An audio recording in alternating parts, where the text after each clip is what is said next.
Terry Lamsley, The Break. Instead of getting undressed straight away, as Grant had told him to, Danny pulled aside one of the curtains she had drawn together and peered out again at the jetty on the edge of the harbor to the right of him to see what the men on the boat were doing. The little craft, a fishing smack, had docked 5 minutes earlier.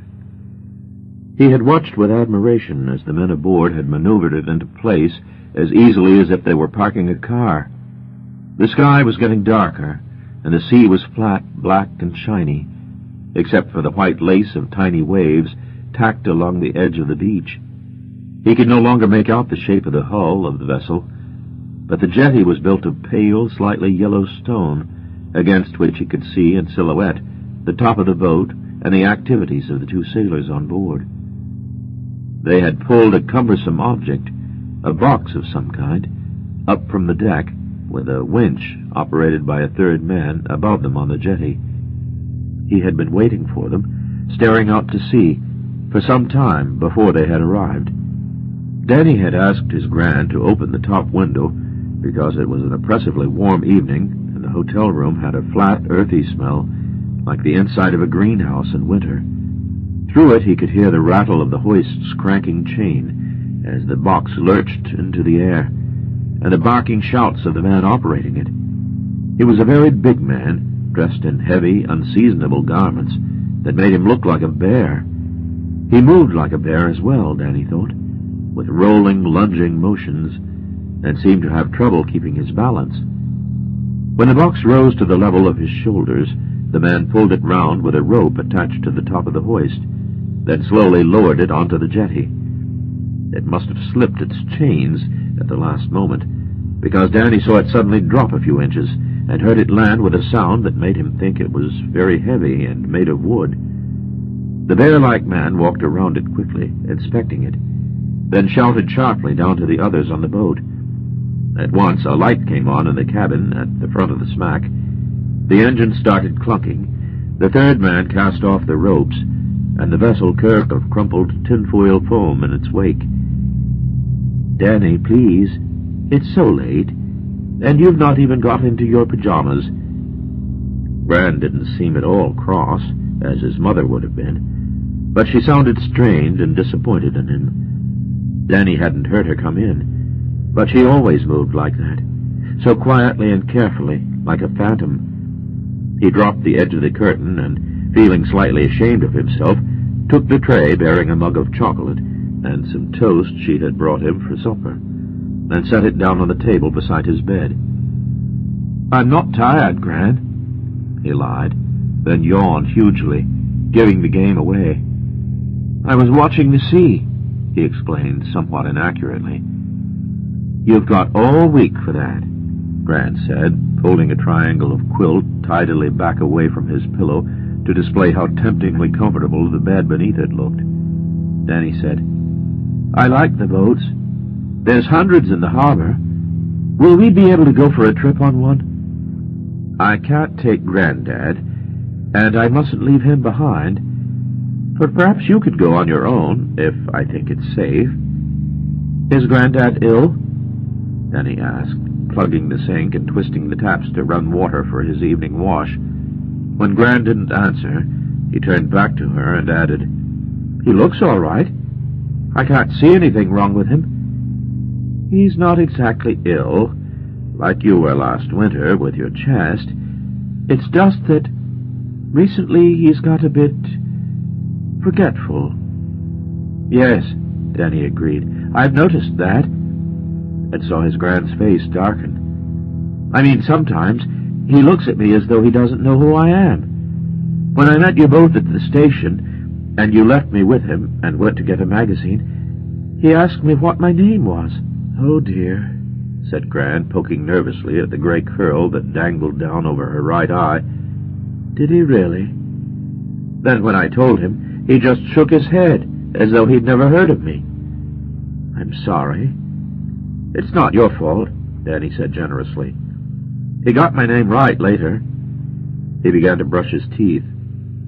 Pleased to be presented with this enforced curtailment of the conversation, When she had been thinking how she could change the subject without arousing in Danny an alarming suspicion that her husband was worse than he really was, Gran decided to make an exit. "Breakfast is at 8:30, she said, after kissing Danny good night on the top of his head. "Can I go on my own, or must I wait for you?" "No, you're big enough now to make your own way down, I think." "Of course I am," Danny agreed. "I was last year, when we went to Brighton, but you wouldn't believe me." Gran smiled, but she didn't seem to agree with him. "Into bed now, Danny," she insisted. "I'll look in soon to make sure you're asleep." When she had gone, Danny sipped the chocolate and pulled a face. It didn't taste anything like it did at home, when his mother made it. He poured the drink down the sink, ate the toast quickly, got into his pajamas, then could not resist taking one more peep out the window before getting into bed. The man on the jetty was still there. He was pushing the big heavy box towards the shore with great difficulty. He was bending behind it, almost on all fours, looking more than ever like a fat black bear. Although obviously pushing with all his strength, he was only managing to move it inches at a time. After 2 or 3 strenuous efforts, he stopped, leaned against the box as though exhausted, then strained to shove it a couple of times more. It made a harsh crunching sound as it moved, as if it was sliding across a surface scattered with broken glass. The box was still only a few feet from where it had landed. At that rate, Danny thought, it would take the man all night to reach the end of the jetty. He could hear the box sliding and grinding along every now and then as he lay in bed, but it didn't sound as if it was getting any nearer. He felt sorry for the man. Why didn't he get someone to help him? He had looked somehow very lonely out there, and the way he had spoken to the men on the fishing boat, and they to him, had not sounded at all friendly. It occurred to Danny that it was likely that the man was not nice to know, and had no friends. When Gran peeped in 20 minutes later, she could tell from his breathing that he was asleep. She was closing the door again when she heard the sound of the huge box being moved outside, and went to the window. By mistake, she had only brought her reading glasses on holiday with her, but was just able to see what Danny had seen, and, like him, watched and speculated about the man on the jetty. At that moment he was leaning on the far edge of the box, and his white blob of a face was looking up towards the hotel, or seemed to be. He remained in this pose for only a few moments, then suddenly bent down, shuffled his legs back a little, and began to push. His body appeared to compress as he increased his effort.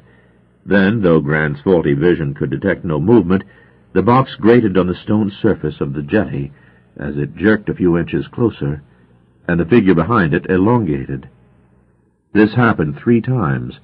Then the man stood up, stretched his back, arched his arms above his head, and glanced up towards the hotel again.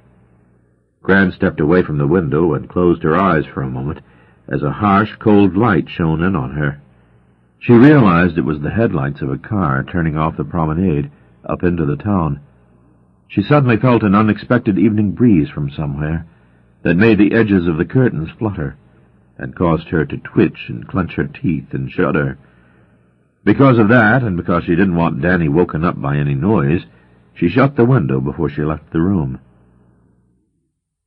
Someone knocked on the door. Danny opened his eyes, registered the dim daylight beyond the curtains, and waited. Gran never needed inviting.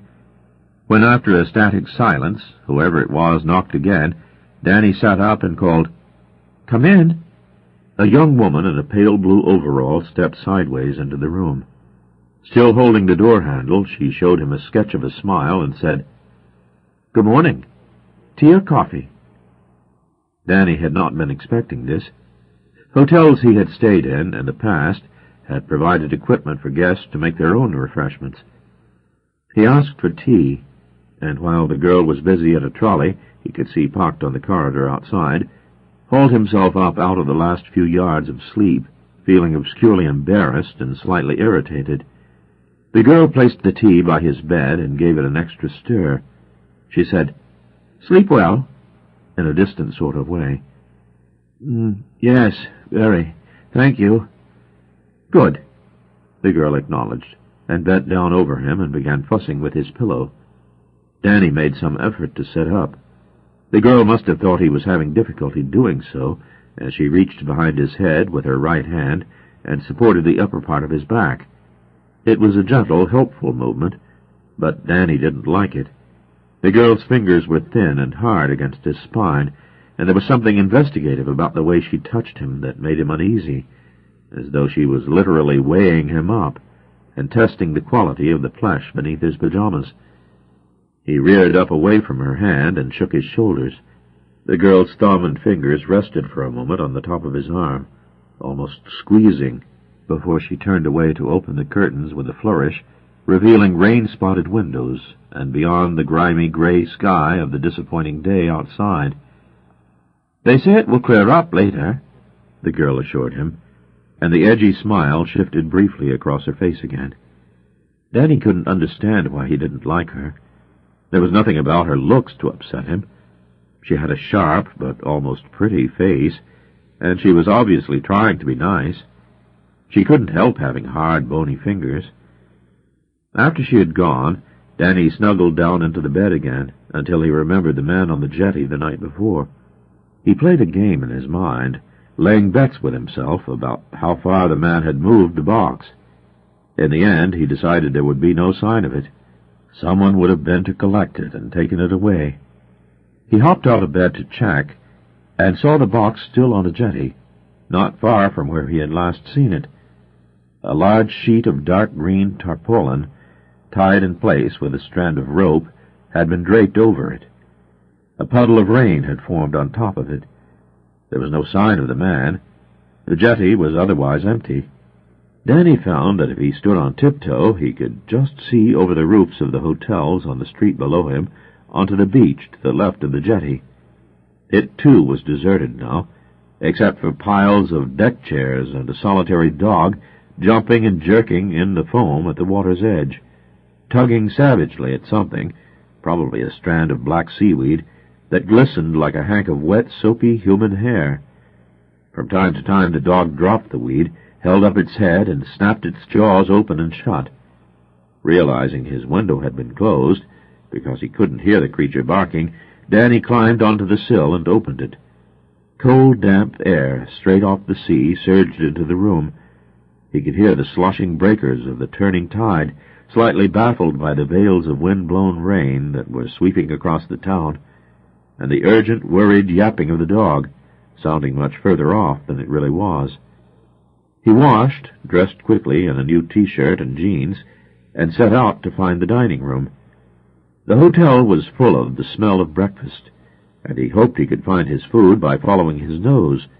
He soon took a wrong turning, however, and wandered into a half-lit, gray-painted room full of wheelchairs and pale blue, uncomfortable-looking furniture.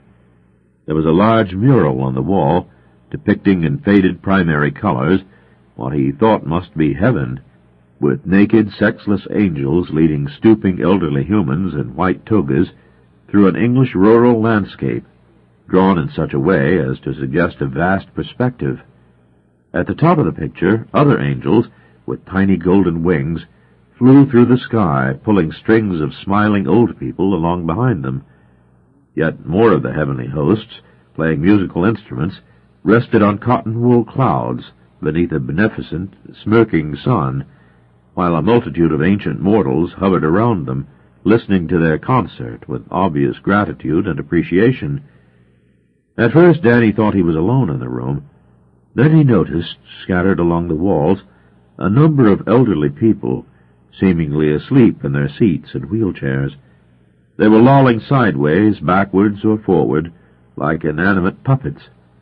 One old man, his liver-spotted head quite bald on top, with an aura of pearly curls of unbrushed hair stretching up from the back of his neck to above his ears like coral or fungus, lay stretched out face down on the table in front of him. Danny, chilled by the atmosphere of the room, froze on the spot for a few moments. Nobody moved or showed in any way they were aware he was there, until a voice to his left called out, "Nurse, is it you? Can you prop me up? My cushion slipped. I've lost it." Danny turned towards the sound and saw an incredibly thin old lady leaning at a sharp angle out of a wheelchair. She was resting on one arm, with her elbow in her lap, and stretching so far forward she seemed to defy gravity. Her other arm dangled, limp as a bell rope, by her side. She had had to lift her head right back to see him, and her toothless mouth hung open wide, as dark inside as a railway tunnel. A pair of red-rimmed glasses rested slightly askew on her nose. Behind them, it seemed, her eyes were shut. At the sound of her voice, some of the other old people began to stir. A man's tremulous voice called out insistently, "I'm hungry." Someone started to cough and spit, another to moan, as though suddenly in pain, and a woman protested tiredly, "Mrs. Grange has wet herself again. When are you going to do something about her?" Danny stared at the floor below the person closest to the old lady who had spoken last, and saw under her chair a dark stain on the carpet. The woman who had complained that she had lost her cushion repeated her plea for help, now sounding cross. Danny moved towards her and must have stepped into her line of vision, because she said fiercely, "Who are you? You're just a boy. Are they sending children now to look after us?" Danny snatched up the cushion and thrust it towards the woman, who whined, "That's no good to me, unless you pick me up and pull me back. Can't you see that if it wasn't for the strap, I'd have fallen on my face? You can't leave me like this. I can hardly breathe." And her voice died away, as though she were indeed expiring. Danny saw she was held in place by a thick white belt tied tight around her waist and the back of her chair. She was so thin the belt buckle on her stomach was only a couple of inches from the fabric of the chair against her spine. Danny placed his hand on the top of her chest, that felt like a birdcage under his palms, and tried to push her upright. But he was not tall enough, and must have done something painful, because she gave a shriek and shouted, "What are you doing, child? What are you doing? Let go, for God's sake! You're hurting me!" Some of the other old people started to shout abuse at him then, and he felt his eyes flood and his throat constrict, and knew he was going to cry. A man's voice, coming from just behind Danny, said, "What's the matter, Betty? You are making a fuss. The young gentleman is only trying to help." The scrawny woman said, "Where have you been, Kelvin? Where's our breakfast? You're ever so late." "No, I'm not," the man said. "I'm just on time." "You're a bloody liar," the woman suggested peevishly. "What do you mean by sending bits of kids to look after us?" "He's not on the staff, Betty. He's a guest," the man explained, easily hauling the woman upright and adjusting her limbs so she sat in a comfortable, balanced position. "Then why is he here? This is no place for kids." "I don't know." The man, who was dressed in a white jacket, like the Chinese who worked in Danny's local chip shop wore, gave him a curious, slightly angry look that was only partly disguised by the shadow of his smile he managed to force across his face. He had a bony, narrow head, with dark hair brushed back tight against his scalp, and a large nose under which sprouted a pencil mustache. His smile reminded Danny of the girl who had brought him tea half an hour earlier, who had also seemed to find it hard to form her features into a good-humored expression for more than a second. "I expect he's got lost," the man continued. "Is that right, young man?" Danny, choking back tears, wiped his fingers under his nose and nodded. "I expect you were looking for the dining room?" Danny didn't stop nodding. "This is the Twilight Lounge. The room you want is on the floor below. You should have kept on walking, down another flight of stairs." The man clasped Danny's shoulder unnecessarily hard and steered him out of the door. 2 or 3 of the old people shouted, "Nurse! Nurse!" in protest at being left alone again. "Back in a tick!" the man yelled, with an edge of irritation. His voice was so loud, Danny looked up at him, startled. Noticing this, the man explained, in a more moderate tone, "They're deaf, Sonny. Most of them are deaf," and led Danny to the top of the stairs and pointed the way to the dining room. Denny, no longer crying and bursting with curiosity now, said, "Those old people back there, they thought you were a nurse, didn't they?" "That's what I am." "But this is a hotel, not a hospital." "It's a bit of both," the man said after a short pause. "Oh," Danny said, totally confused. Back in the lounge, the old people were cackling and calling for Kelvin, who gave Danny a horrible wink that briefly distorted the whole of one side of his face, then retreated to join them. A portly woman pushed a heated trolley, reeking of bacon, out of the lift and across the corridor into the twilight lounge. She was greeted with a tiny, ironic ovation from the residents. Danny ran down to the dining room, which was almost empty. He had left his room at exactly 8:30, and the incident in the lounge had only lasted 2 or 3 minutes. He sat alone at a table close to a rain-flecked window that looked out to sea. He could see the box on the jetty, and through a gap between 2 of the buildings below, a slice of the promenade and the beach beyond. The box looked bigger, and somehow heavier from the lower level. The wind blew up under the tarpaulin draped across it, causing the hanging sides of the covering to flap mournfully. It looked as though someone inside the box was reaching about through holes in the sides with their hands, trying to find some way out. When 15 minutes later Gran and Grandad came to join him, Danny had almost finished breakfast. He wondered if he should have waited and eaten with them, but Gran said nothing about that. Perhaps she hadn't noticed. She had a preoccupied, anxious look on her face that Danny was getting used to seeing there. She kept half an eye on Grandad all the time, was aware of every move he made, and turned to give him her full attention whenever he spoke. Something about the way she treated her husband made Danny feel quite grown up, as though he and Grandad had changed places. The room filled up with old people. Danny looked out for anyone his age, but there was only one girl, a couple of years older and 4 inches taller than him, who pulled a tight face when he smiled at her, and didn't look up from her plate again. When Grandad had finished eating, he asked Gran what day it was. She told him Sunday. But a little later he asked the same question, and when she tried to get him to remember the answer she had given him earlier, he said he hadn't asked her before, and if she didn't know what day it was, why didn't she just admit it? Gran put her hand on his arm, and very quietly said she had told him, and not long ago. Grandad insisted she hadn't, in a high, strange voice, and Danny thought he looked worried, even frightened. A waitress came to clear the table, and Grandad said to her, "My wife has forgotten what day it is. Perhaps you can enlighten her?" The girl arched her eyebrows, looked from Grandad to Gran and back, and tried to smile. Why is it nobody at this place can smile for more than a second? Danny thought, and for the first time began to wonder if he was going to enjoy the holiday. The girl looked unsure of how to respond to Grandad's request for such basic information, hoping but doubting it was a joke. To avoid her embarrassment, Danny looked out of the window, towards the box on the jetty. A big bird was standing on top of it. As Danny winged it, half closing its long, slender wings. It was just some kind of gull, Danny supposed.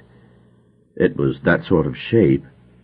But he had no idea they could grow so big, and he had never seen one that dark before. Perhaps it had been caught in an oil slick. Suddenly it launched itself off the edge of the box and soared into the sky. Danny turned back to the table when the waitress said, "It's Sunday, of course, all day." Grandad said, "Thank you very much," and gave Gran a silly, mocking shake of his head. Anger, embarrassment, and some other indefinable pain registered on Gran's face. She got to her feet. As she did so, Grandad automatically rose from his chair, only more slowly, with less agility. Danny jumped up to help him. "What are we going to do today?" he said. "It's raining. Do we have to stay in?" "We will," Gran said, "for now. But you can go for a walk to explore if you want to." "Definitely," Danny said. "It's boring here." Gran gave him the first real smile he had received all day. Don't catch cold, though, and ruin your holiday." "No problem. I'll be all right." As Danny moved around the table to follow his grandparents, something moved out of the gray clouds beyond the window beside him and descended towards him. The oversized gull he had seen landed on the balcony a yard from the window. It folded its wings with an air of deliberation and craned its neck. It turned sideways on awkward, stumbling feet, cocked its head at an angle, and stared at Danny down one side of its beak. The beak was grimy yellow, like a heavy smoker's teeth. The bird stretched forward and screamed, as though announcing its presence, then stood motionless, watching him. It was at least 4 times as big as any gull Danny had seen before, and he thought he had been right about the oil slick, because its inky plumage had a glossy sheen, like the wet tarpaulin on the box it had been standing on when he had first noticed it. "Danny?" Gran's voice. She and Granddad were waiting for him at the door. Everyone in the room turned towards him. "They're all so old," he thought. He knew Todley Bay was popular with elderly people, and owed its reputation to what it had to offer that age group. His mother had told him all that weeks ago, and explained that the holiday was intended as a break for Gran and Granddad, and that he had to be on his best behavior all the time and not give them any worries. So he knew the resort would be their sort of place, with probably not much going for kids. But he had not expected to see so many old people. Most of them looked really ancient. There was hardly anyone in the room under, what? He wildly guessed. 70? 80? Except for the waitresses and the girl he had noticed, he was the only young person present. He looked for the girl again, and saw she was watching him like the others. She gave him a withering look that actually made him shudder. There was something about her, he decided, that set her among the old people. She looked used up, done in, worn out. Then he realized she was probably very ill, and felt sorry for her at once. He hurried to the door, but looked back before stepping out. The gull hadn't moved. It was still there, glaring in through the window. Danny was keen to get spending. He'd been saving up his pocket money for weeks, and couldn't wait to drop some of it into slot machines, or buy sticks of his favorite pineapple rock, and things to play with on the beach. But the shops were disappointing. They were dingy and dark, with a lot of old stock that no one would ever buy, and the proprietors watched him all the time, as though they thought he were a thief. In one store down near the beach, the rock and other sweets were covered in gray dust, and looked shriveled up inside their wrappers. Danny bought a stick because he had to buy something, but it tasted worse than the pencils he was in the habit of chewing at school, so he threw it in a bin. He wandered into the town that sprawled almost perpendicularly up the hill behind the bay in search of anything interesting, but soon got bored with endless rows of cream-painted houses advertising bed and breakfast or offering themselves as residential homes for the aged. He passed a church that was open, with the bell ringing, but nobody went in or out.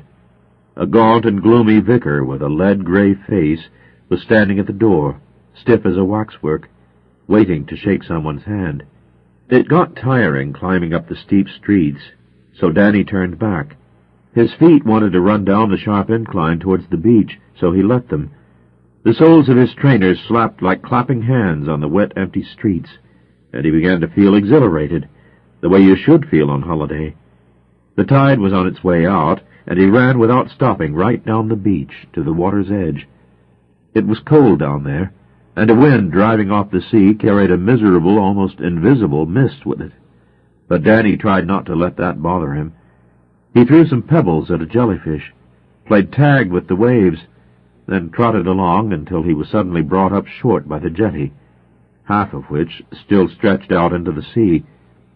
It was about 10 feet high, but there were steps up the side, which he climbed without thinking. As he reached the top and looked across the harbor beyond, something called out to his right, towards the town. It sounded like the voice of a demented woman screeching his name. He turned and saw 5 yards away the box, and hovering above it, with its feet stretching down about to land, the enormous gull. It called again, almost dancing on the tarpaulin with the tips of its claws, as it carved at the air with its wings to keep itself just in flight, then settled and became motionless and silent, like a stuffed bird in a museum. It was staring straight at Danny. There was something threatening about the creature's posture. It looked tense, as though it was ready to burst into furious action any second. Cautiously, Danny took a few paces towards it. It sidestepped once, adjusting its position slightly in a gust of buffeting wind, but showed no fear of him, or any sign that it was about to fly away. Its position on the box put it slightly higher than Danny's head, so its beak was just above his eyes. The beak resembled a scaled-down sword from a fantasy film. It was at least 8 inches long, and the upper section curved sharply down in a cruel, hard, hooked point. Danny thought the bird would have no trouble opening up his skull with a weapon like that on its head. When he was a few feet away, and still beyond the gull's reach, he stopped, worried about his eyes that suddenly seemed very vulnerable. He saw that the bird had a cold and crazy look in its eyes that reminded him of snakes and alligators. Danny blew air out through his pursed lips and shook his head. He realized he was afraid, and not just of the gull. There was more to it than that. The air around him felt charged and dangerous.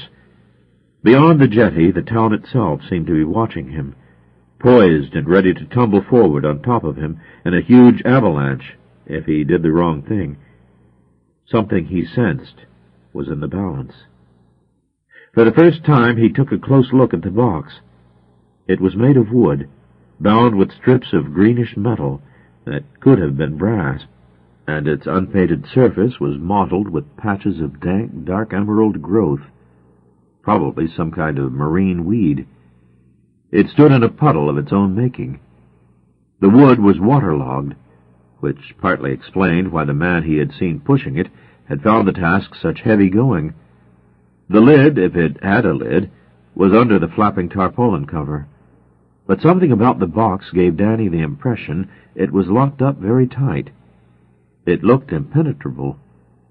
Briefly he wondered what, if anything, was inside it, then hastily closed his mind to the ugly images that were trying to crawl up out of his imagination. All at once, Danny wanted to get back into the town. The jetty was narrow, but the box took up less than half its width. He could slip past it easily, but in doing so he would put himself well within the reach of the gull. If it attacked him, he might fall off the jetty. It was a long way down to the beach, and there were flint rocks sticking out of the sand below. He took another look at the creature's beak. The gull glared back and nodded curtly once, as if to confirm his apprehensions. "Look," Danny said, without having any idea why, "I don't want anything to do with this. I'm just here on holiday." Then he added, "I'm sorry," in a tone more of confusion than apology, and turned and fled back down the steps. He didn't stop running when he felt the sand of the beach under his feet, but continued right up to the hotel. When he had almost reached it, just as he was trotting up the drive, the sun slid out from behind the clouds above him, and its light blazed down on all the town like a laser beam. The rest of the day was showery, so the three of them didn't stray far from the TV in the hotel lounge. When he went to bed, Danny thought he could hear the box being pushed along the jetty again, but he was so tired, even though he had done nothing much all day, he fell asleep almost at once. Next morning, when the girl came into his room, threw back the curtains to reveal a blue, cloudless sky, and came towards him with a cup of tea, he jumped up in bed at once, so she wouldn't have any excuse to touch him. Even so, she put one hand on his head and poked about in his hair while he sipped his drink, as though she was gently feeling for lumps. It seemed to Danny that her fingertips were like cold, hard marbles rolling about on his scalp. He assumed it was a gesture of affection. He couldn't think what else it could be, and resisted the urge to duck away. But when she sat down next to him, he jumped out of bed, ran to the sink, and started washing. In the morning, he spent an hour in a drab little seafront cafe with his grandparents, drinking banana milkshakes. After lunch, the three of them went down to the beach. Granddad, in a boyish mood, led the way. He looked as though he was wearing someone else's clothes, because he had lost so much weight in the last year. But Danny recognized the fawn trousers the old man had worn on the last three of their previous holidays together. Gran, Danny noticed, seemed more anxious than ever about Granddad when he was at all boisterous, as though she was scared his behavior might get out of hand. As soon as Granddad had put his cap on backwards, and his face had taken on the now all-too-familiar clown's witless smile that had come to haunt it recently, Gran's features had responded by setting into a rigid, pained expression. She looked as though she had a bad headache. Granddad had wandered away from her twice, and the second time it had taken her half an hour to locate him. He had been with two men who were leading him away, or seemed to be. They had not spoken to her when she had reclaimed her husband, and she hadn't liked the look of them. They looked like muggers, she said. Danny, feeling sympathy for both his grandparents, took care to be on his best behavior when he was with them. But he wished they'd loosen up. He was now definitely beginning to wonder what kind of holiday it was going to be. Gran decided it was too windy to sit on the beach, so she steered Granddad into a shelter on the promenade, from where they could watch Danny doing the things children do on such occasions. He made a cake-like sandcastle without much enthusiasm, because he was beginning to wonder if he was too old for such activities, then stripped down to his trunks and sped towards the sea, now quite a long way out. In places, the surface of the sand had been formed into hard ridges by the action of the outgoing tide. They ran along the whole length of the beach. They hurt the soles of his bare feet if he ran, and forced him to slow down and walk carefully. To Danny, it looked as though hundreds of endless fat worms lay paralyzed just below the surface. "Old Man Sand's got wrinkles," he said to himself, and laughed at the thought, though there was something not very nice about the idea that he found alarming and tried to shove to the back of his mind. After paddling for a while in the shallow sea that was starting to warm in the sun, and taking a short, leisurely swim, he noticed he felt constrained and uneasy. Something was missing. Except for the sound of waves breaking on the shore, and the occasional scream of gulls, ordinary-sized gulls, that was, the beach was strangely quiet. Conspicuous by its absence, he realized, was hubbub, pandemonium. He missed the sound of children yelling and shouting in excitement to each other, and telling their parents about what they were up to at the tops of their voices. The whole beach, the entire bay even, though now more populated, was muffled, silent and somehow static, like a painting. Danny looked about him at his fellow bathers. There were not many. Within 20 yards of him, half a dozen elderly people, their trousers and skirts rolled or hitched up, wandered about ankle-deep at the water's edge. A beefy man with bulging eyes and purple skin, looking as though his whole body had been beaten into one huge bruise, occasionally hurled himself into deeper water, further out, and swam a few stiff, furious strokes. A woman in a lime-green costume, standing in the sea close to Danny, suddenly stooped, lowered herself to her knees, sat on her heels, and bowed her head in a praying attitude. Her flesh oozed out around the edges of her costume, like viscous liquid when she moved. Her skin was crinkled, like the brain in a bottle in the biology lab at Danny's school. She seemed uncomfortable in the position she had adopted, and wriggled around so she could lay back on the sand. A wave breaking over her created the illusion that she was sliding feet first into the sea. Seconds later, when it withdrew, Danny imagined he saw something in the water, clasped around her ankles, tugging her away from the beach. This impression was so strong, he walked closer to get a better look at her. The next wave was bigger, however, and submerged her completely. She did not, as Danny expected, start up when the water covered her face, but her body yawed slightly in the drag of the tide. Her eyes were shut and her mouth was open wide. She could have been shouting, laughing, or even yawning. Baffled and alarmed, Danny thought he ought to try to help the woman, though she gave no indication that she was at all distressed. He wondered if he should ask one of the other old people for their assessment of the situation, then saw that two of them were now also kneeling down. The red-skinned man who had been swimming had vanished, but Danny was sure he had not passed him on his way back to the beach. The last time he had seen him, the man had been in the act of lunging forward in a clumsy dive. Out in the area where the man had been standing, Danny noticed, for the first time, what looked like dark shadows under the waves. They appeared to be moving. He thought they must be weed-covered rocks, just visible at the bottom of the gray-green water. One of the two people who were kneeling lay back in the water. Danny suddenly looked down at his feet. He thought something had touched his right ankle. The sand next to it was disturbed, as though some fast-moving object had hurriedly dug down into it.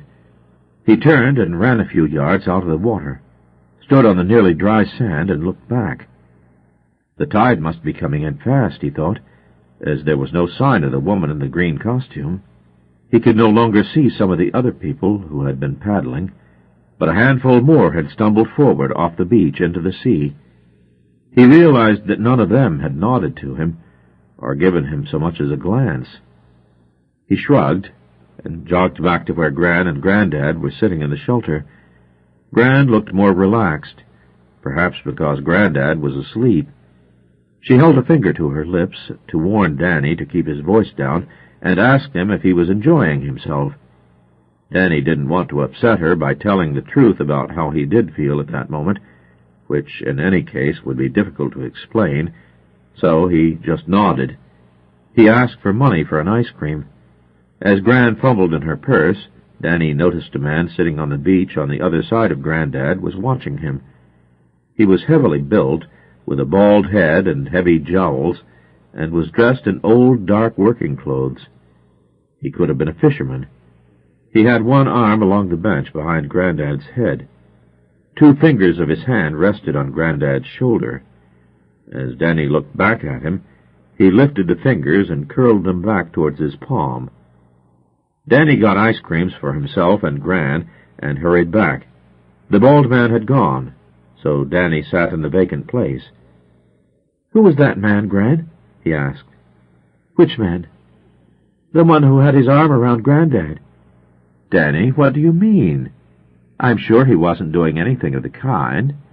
"He was," Danny insisted, and Gran, hearing the conviction in his voice, leaned forward and turned to look at him. "This is a funny place, isn't it?" Danny continued. "Todley Bay? Don't you like it?" "Not as much as Brighton. I think it's very nice." "There are no kids." Gran smiled. "There must be some. I can't see any." Gran pushed her glasses up her nose and looked around. "Not here at the moment, perhaps," she conceded. "But on the beach—" Danny swallowed the last of his ice cream and wiped his mouth. "No, it's all old people everywhere." "You're exaggerating. What about that girl who's staying at our hotel? She's about your age. Why don't you try to get to know her?" "She's sick. I bet she never leaves the hotel." Gran agreed thoughtfully. "She doesn't look well. I expect she's convalescing." "I think she's dying," Danny said matter-of-factly. "Danny," Gran said loudly, causing Grandad to twitch out of his doze. "I'm sure that's not true. What has got into you?" "What's the trouble?" Grandad demanded. "What's got into who?" "Danny, Harry. I don't think he's enjoying himself. He's in a very strange mood." "Danny?" said Grandad, looking at his grandson as though he were a total stranger. The grim look returned to Gran's face. She glanced at her watch. "Good heavens, look at the time. We'd better start back for the evening meal," she said, rising from her seat. Grandad rose up with her, like a Siamese twin joined to her at the shoulder. Danny was surprised how easy it was to get lost in the hotel.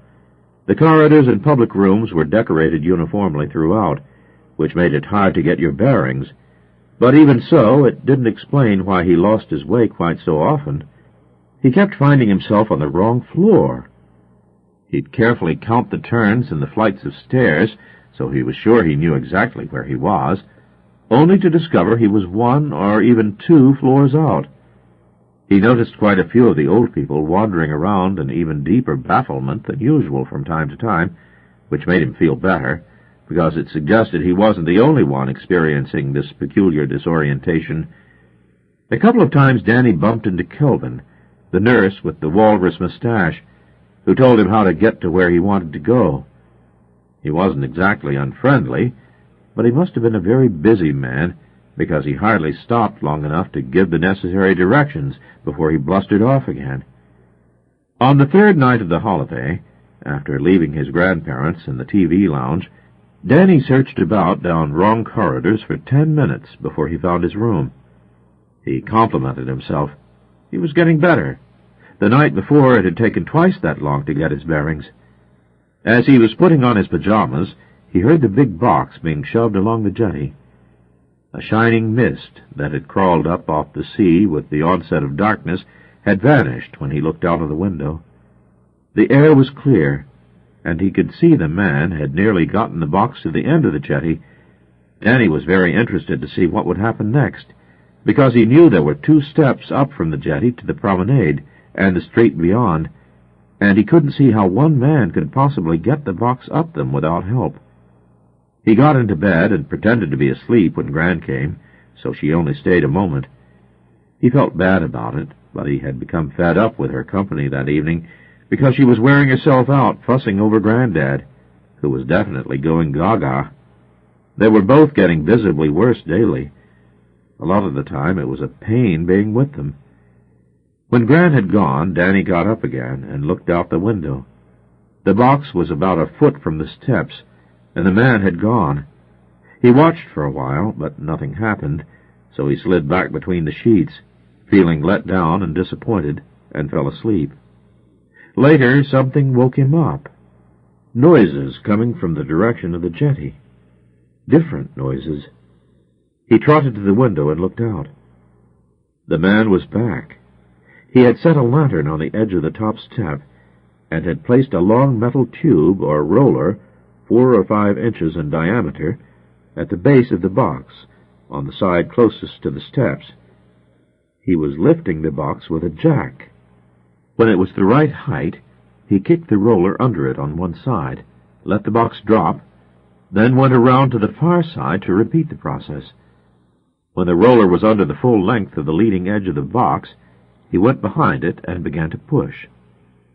After a struggle, it moved a short distance towards the steps, and the side of the box above the roller rose a little higher.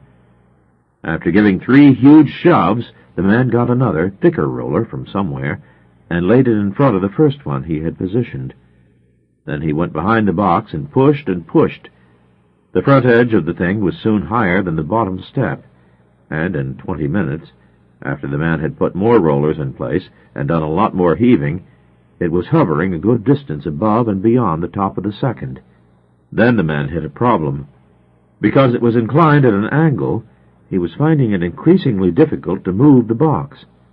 He was having to push it up as well as forward. He seemed to give up then, and went and sat on the top step and stared down at the box. Danny watched the slumped figure for a while until he got bored. He thought the man might have gone to sleep. He was just about ready to return to bed when he saw movements on the beach below him. The tide was almost in, and a man was walking off the narrow strip of sand diagonally out into the sea. The small, thin, stooping figure, dressed in dark clothes, was just visible against the inky water, moving slowly and regularly, as though setting out for a stroll on the ocean bed.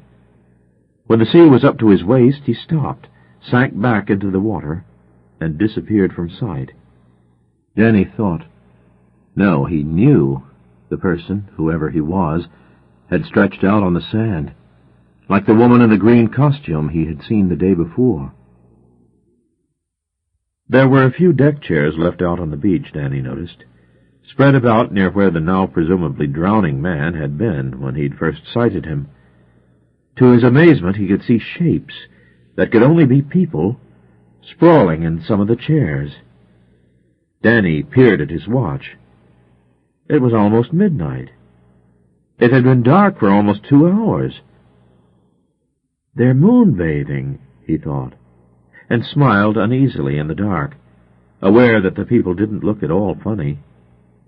As he looked back out the window, he saw something scuttle up out of the sea, across the beach, in among the parked deck chairs. It moved like a spider. It clung close to the sand, had no definite shape, and at first Danny thought it was dead seaweed, broken loose from its roots, washed ashore, dried in the sun and blowing in the wind, until he realized there was no wind to speak of. Certainly not enough to set in motion anything more substantial than a scrap of paper. What he could see was moving of its own volition, and soon demonstrated that it had considerable strength. A section of its edge blended with the outline of one of the occupied chairs, which lifted and tumbled over on its side, tipping the person seated on it onto the sand. The figure lay motionless for as long as it took the mobile shape to dart around and attach itself to an outstretched arm, the part of the body closest to the sea.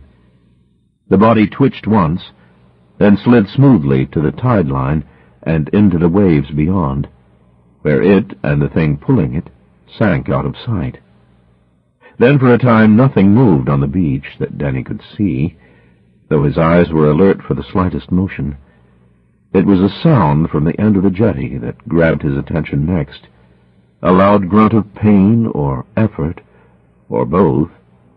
He turned just in time to see the bear-like man heave the box almost into the air and up onto the edge of the promenade. The action seemed to have spent the last of his energy. He flopped around, picking up the rollers and tucking them under his arm like a man at the last extreme of exhaustion, then staggered off towards the harbor. Danny watched him shrink away into the darkness, then realized he was stiff with standing still and crawled into bed. He fell asleep wondering what the man, who was awake most nights, did in the daytime. It was very hot the next day, so much so that Gran and Grandad sat on the beach for the first time. They couldn't walk far in the sand because of Gran's feet, so Danny put up deck chairs for them at the bottom of the steps that led to the promenade. He sat with them for a while, watching the beach fill with elderly holiday-makers. Then, for something to say, because the old pair were not inclined to talk in the heat, he mentioned that he had seen people on the sands late at night. "I expect they were workmen tidying up all the litter," Gran said. "The tide does that," Danny said, "when it goes in and out. No, they were sitting in chairs like we are, or walking into the sea." "Danny, you were dreaming. They'd have caught their deaths of cold." Danny wanted to say he thought they were dead, or looked it, but knew that Gran would say he was talking nonsense and get cross with him. Even so, he couldn't help saying, "I wish we had gone to Brighton. This place is weird." "I think it's very pleasant," Gran said, "and restful. There's none of the noise and fuss you get at so many holiday places nowadays, and people are so nice and polite." "You didn't like those men who walked off with Grandad," Danny observed. "I was probably wrong about them. I expect they'd realized Grandad was lost and were taking him to a policeman." Danny didn't answer because he had just spotted, not far away along the beach, one of the deck chairs he had seen someone slumped in last night. He knew it was the same one, because it was in exactly the same position in relation to a stack of chairs next to it as it had been when he had seen it from his bedroom window. It was facing away from him, but he could tell it was occupied, because the canvas seat was bulging down and back. He was about to go and take a look at it and its occupant, when something made him change his mind. There was a cloud of flies swarming above the chair, dozens of them, big black ones. He thought he could almost hear them buzzing. No one else had set up their deck chairs for a good distance all around that particular one, Danny noticed. "Look at all those flies, Gran," he said. "What?" "Over there, look." He pointed. "Above that chair. "I can't see flies, Danny, if they land on me. My eyes aren't good enough. I can only just see the chair." For some reason, this remark made Danny rather anxious. He felt suddenly isolated and vulnerable. Looking around, he discovered he was, as far as he could see, the only child on the beach. He shut his eyes then and pretended to sunbathe. But he couldn't settle. His mind was swirling with vague apprehensions. For the first time all week, he found he was missing his parents. At first, he had been relieved to get away from them. They had been so grumpy and depressing recently. Though they had continued to treat him as kindly as they had always done, nevertheless, life at home had been different since his father had received the letter telling him his job would no longer exist in 10 weeks, and his parents had taken to endless grinding arguments about money. Danny heard them late at night in the room below his, their voices rasping on like two blunt saws taking turns to cut through a particularly thick, hard log. They were worried about Gran and Granddad, too, and Danny could understand why now. He realized that the whole family had problems. He had problems. Suddenly he wanted to talk to his parents very badly, but he knew he wouldn't see them until the end of the week. After half an hour, he went and got some drinks. Granddad insisted on coming with him, somewhat to Danny's relief. He tried not to listen to Granddad's talk, because he seemed to think Danny was someone he had worked with years ago in Canada. That was unnerving, but he felt glad he was not walking alone. The way to the cafe took them past the huge brass-bound box parked on the promenade. Even in bright sunlight it looked sinister, Danny thought, though other passers-by seemed unawed by it. The wood had dried out a lot and was beginning to crack, and the mossy weed clinging to it had turned gray and ash-like. A heat haze shimmered over the tarpaulin. There was no sign of the great gull, but when Danny looked up into the sky, he saw very high up a black dot that was growing larger as it descended fast towards the ground. Danny grabbed Granddad's hand to hurry him along. He had a vision of what the bird could do with its beak if it hit someone after descending at that speed from that height. He made sure, when they returned to Gran with their drinks, they went a roundabout way along the beach, keeping well clear of the box. The route took them past the deck chair that had been shrouded with flies. It was empty now.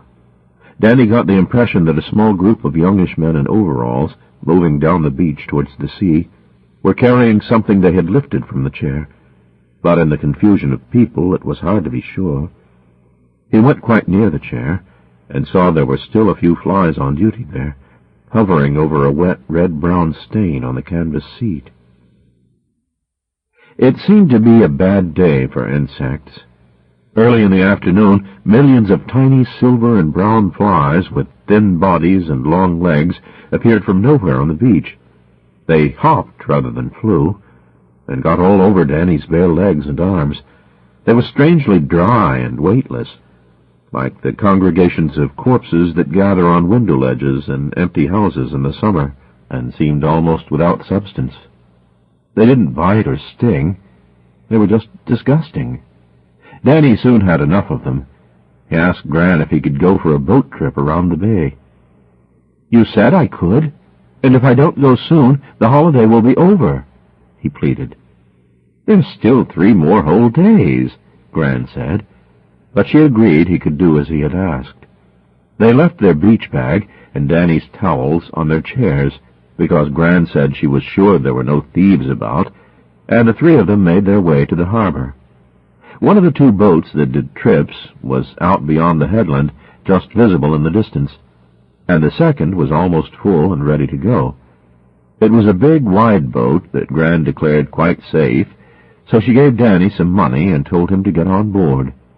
He found a seat at the front and waved at his grandparents with his handkerchief for a joke.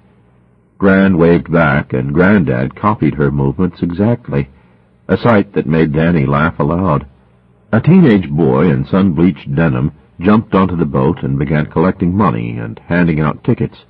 Then a man stepped quickly down from the harbor, started the engine, and grasped hold of the wheel. It was the bear-like man who Danny had seen moving the box. There was no mistaking his rolling movements, and he was wearing the same clothes as he had been the night before. Danny could tell by the shape of him. The only difference was that at night the man wore a cap, and now had nothing on his bald head. Danny got a good look at his face, and not for the first time he was sure the man had been sitting next to Grandad the day before, with his arm around the back of Grandad's chair and his fingers on the old man's shoulder. Danny jumped up to get off the boat, just as with a grinding growl of the engine that echoed off the hill behind the town, it cut away from the harbor wall. The man glanced sharply at him, and the teenager asked him to get back in his seat. Danny did so at once, and tried to make himself small and inconspicuous.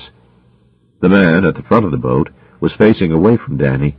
He made an announcement about safety procedures as he steered the vessel out through the maze of moored pleasure craft to the harbor mouth, then handed the wheel over to his young mate when they reached the open sea. He turned around, sat down, and lit a little cigar.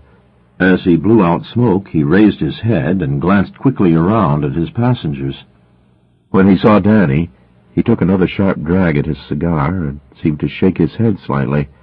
The gesture had no clear meaning that Danny could interpret, but it frightened him, because he felt he had been singled out, perhaps even recognized. He remembered that when he had been watching the man pushing the box along the jetty, he had got the impression that the fellow had looked back up at him on a number of occasions, though there was no chance he could really have seen a small boy standing some considerable distance away in the dark, half hidden behind a curtain. Unless he had remarkable eyesight. He certainly had remarkable eyes that stared through Danny as though they were focused on a point 1,000,000 miles behind his head. Danny thought of the huge black seagull, then, that had been so high in the sky above the box when he had passed close to it with Grandad just a couple of hours earlier. The bird must have good eyesight, too. It had dropped down at once when it had seen him approach, or so it had appeared to Danny. Why? Did it think he was going to do some harm to the box that it seemed to be guarding? Danny couldn't believe that. He hadn't the means or strength to damage it, even if for some crazy reason he'd had the inclination to do so. He wasn't bothered about the box. He wanted nothing to do with it, as he had told the bird when he had come close to it on the jetty 2 days ago. At the time he had felt foolish talking to a seagull, but not so now. He just wished he had said more. He was afraid he had not made himself understood. When after a quarter of an hour the boat turned its prow into the bay again for the return trip, Danny was glad the ride was half over. He'd been too confused and anxious to enjoy himself, and imagined he was seasick. His stomach felt so queasy.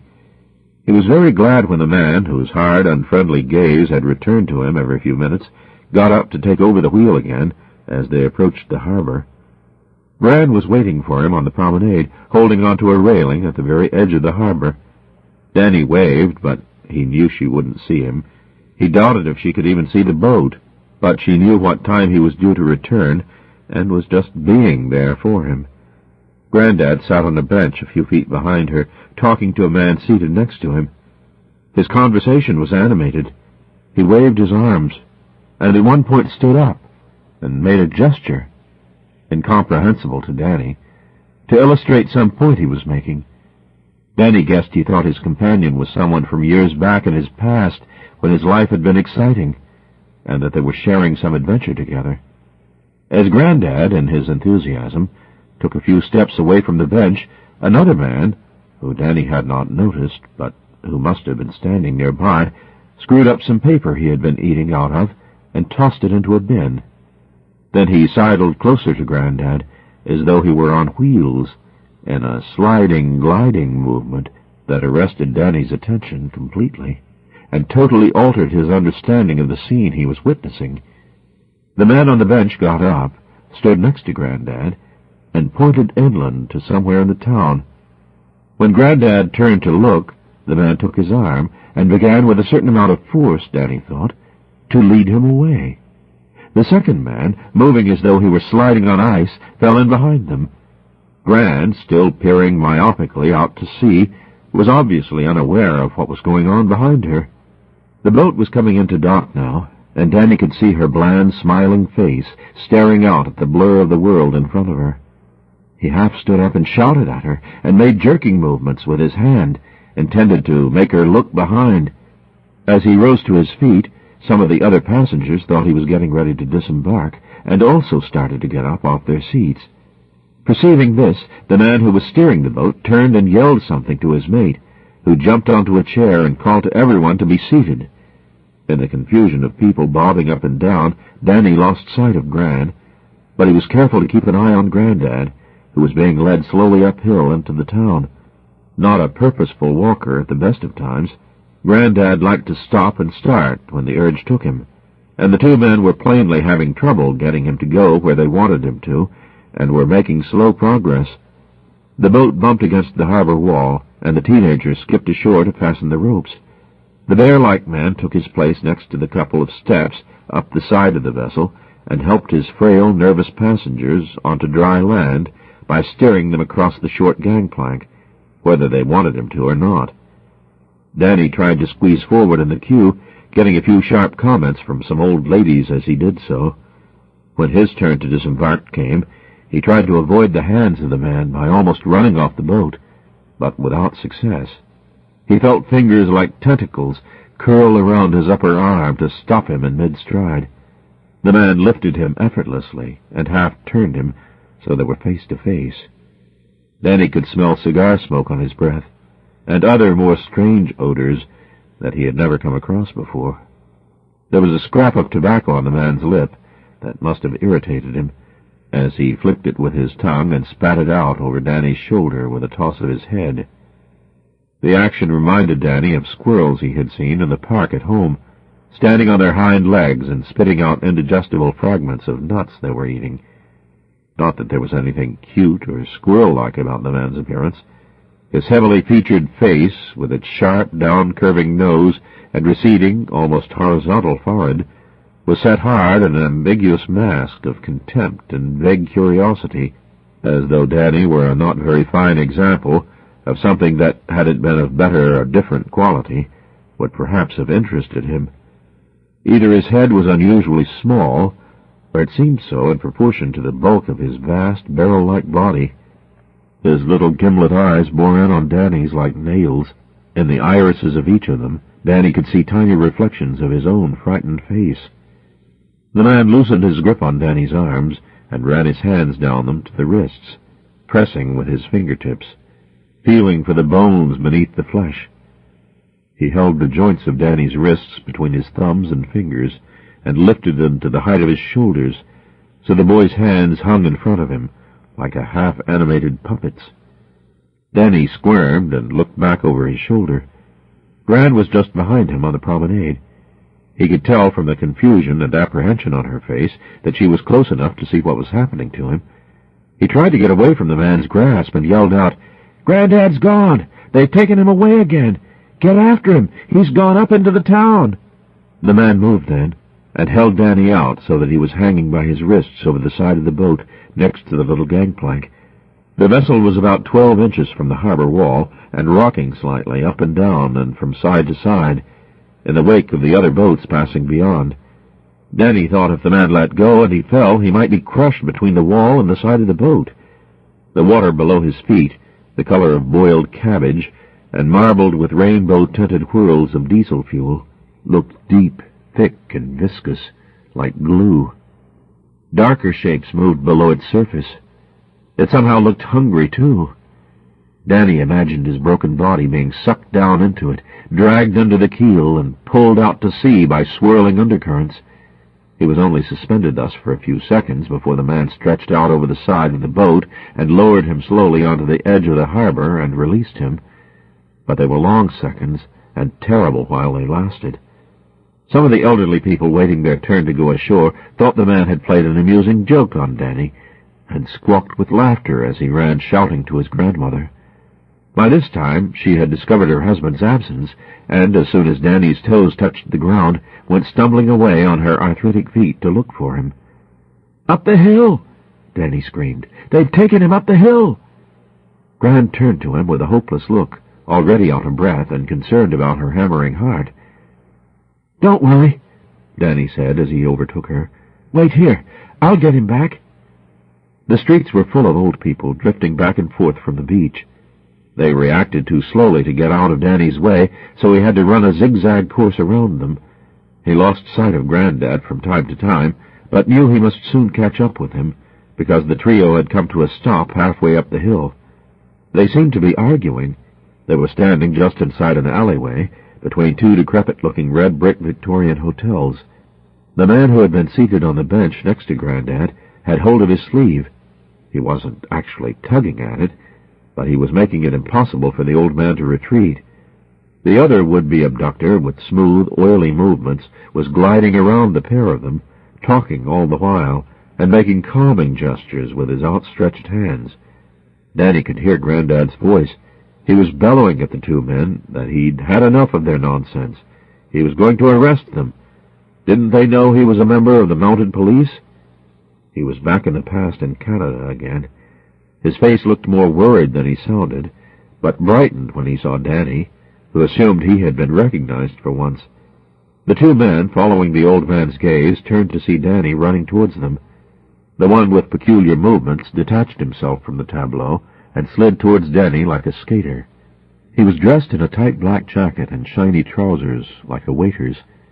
Danny couldn't be sure, but it seemed that the man's feet, encased in narrow patent leather shoes, hardly moved and never quite touched the floor, as though he were suspended a fraction of an inch above the pavement. Perhaps because he was nevertheless coming at Danny fast, his form seemed slightly blurred, his features indistinct. When they were almost touching, they both sidestepped to avoid each other in the same direction, and collided. Danny expected to get hurt. He heard himself shout to Granddad to get away as he made contact, then automatically shut his eyes to protect them. He felt a sensation as though he had run into a large, soft mattress that gave to the slightest pressure. There was no indication that what he had hit was anything like a human body that contained flesh and bones, and whatever it was gave way on contact and spread out alarmingly, as though it had come apart. Danny thought he had run right through it, and somehow come out the other side. He opened his eyes and saw what looked like a two-dimensional drawing of a bloated human figure expanding above and in front of him. It was floating away, and waving its flattened arms and legs slowly, like someone drowning in a dream, and clawing desperately at the air with its hands. Almost at once its fingertips appeared to grasp onto something invisible, a hard, thin edge of reality, perhaps, and dug in and held on. Then, with an obviously painful effort, it pulled itself back together. It contracted, shrunk into itself, and reformed. All this happened very quickly, and almost before Danny had time to think, the man was hovering in front of him again, with a mildly expectant look on his bland, undistinguished face, exactly like a waiter lingering at a table in expectation of an order. It was as though he were silently challenging Danny to believe that the astonishing metamorphosis he had just observed had indeed happened, and was trying to suggest by his unconcerned expression and the sheer ordinariness of his appearance that it could not have done. But Danny knew. He knew what he had seen. He knew a great deal all of a sudden, and what he didn't know, he guessed. He flung himself at Granddad, latched onto his arm, and pulled the old man sideways down the hill with all his strength. They tottered along like the contestants in a three-legged race, barging into a number of ancient holiday-makers, though they were not able to brush aside, and stumbling and almost falling on the steep incline. Gran was waiting for them on the promenade. She looked as though she was going to cry when she saw Granddad's face. It was blank and empty, like a paper mask before the features had been painted on it. Gran said, "Where were they taking him, Danny? What did they want him for?" Danny couldn't bring himself to say what he thought he knew. He pretended to be more out of breath than he was, and stammered something about muggers. He could see Gran was terribly distraught, but knew this was because of the state her husband was in, and because he had nearly been stolen from her. Thankfully, she could not have seen what occurred when he, Danny, collided with the man in the waiter's outfit, so he wouldn't be called upon to give an explanation of that. On the other hand, he realized, if she had seen, she would at least be more aware of what they were up against. He looked back up the hill to see if the men had followed him, but there was no sign of them. Suddenly his stomach lurched, and he felt a surge of dizzying nausea, a return of the seasickness that had started half an hour earlier when he had been on the boat, now exacerbated by his recent experiences. "Gran," he said, "I'm ill. Let's get away from here. This is a terrible place." Misunderstanding him, thinking he merely wanted to return to the hotel, Gran nodded emphatically. She put her arm around her husband's shoulder and steered him away. The old man walked like an automaton, staring down at the pavement just in front of his dragging feet and saying nothing. Danny dawdled behind all the way to the hotel to keep the couple in his sight. Danny looked even worse than he felt when the three of them got together in the dining room for their evening meal. Gran led Granddad in by the elbow. His walk had developed an aimless, twisting tendency that had to be corrected every few steps, and his eyes looked empty and uncomprehending, like a blind man's or someone concussed. The old man would eat nothing, and Danny couldn't. Gran stuffed some meat into her mouth and made a show of chewing it to encourage him to do the same, but the smell and appearance of what was on his plate convulsed his stomach, and he had to get up and away. Gran's face took on an even more concerned expression when he explained how sick he was. He hated to put this extra burden on her, but he had no alternative. She dug in her bag for some pills, instructed him on the dosage, and told him to get to bed. Danny said good night to Granddad, who made no response at all. "He's lost his tongue," Gran said, trying to make a half-angry, desperate joke of it, but sounding instead strangely much younger than her years, and on the edge of tears again.